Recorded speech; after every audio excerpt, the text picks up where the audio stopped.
ખેડા શહેરમાં ફરી એકવાર આગની ગંભીર ઘટના સામે આવી છે। ઋષિ પેટ્રોલ પંપની નજીક આવેલા ગેરેજમાં અચાનક આગ ભભૂકી ઉઠતા અફરાતફરી મચી ગઈ હતી। આગ એટલી વિકરાળ હતી કે બાજુમાં આવેલા ઝાડને પણ પોતાની ઝપેટમાં લઈ લીધું હતું અને જ્વાળાઓ આકાશને અડી ગઈ હતી। પરંતુ આ ઘટનાની સાથે ચોંકાવનારી વાત તો એ છે કે આગની જાણ કરવામાં આવી હોવા છતાં એક પણ ફાયર ફાઇટર સ્થળ પર પહોંચ્યું નથી। હજુ વધુ ગંભીર વાત તો એ છે કે બાજુમાં આવેલા વોશિંગ સ્ટેશનના લોકોએ હિંમત દાખવી અને પોતાની રીતે પાણીનો ઉપયોગ કરીને આગને કાબૂમાં લીધી।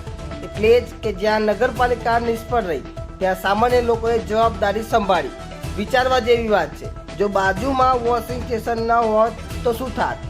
આગ વધુ ફેલાઈ ગયું હોત તો જવાબદાર કોણ? માહિતી મુજબ ફાયર ફાઇટર ઘણા સમયથી રિપેરિંગમાં છે અને હાલ સેવા માટે ઉપલબ્ધ નથી।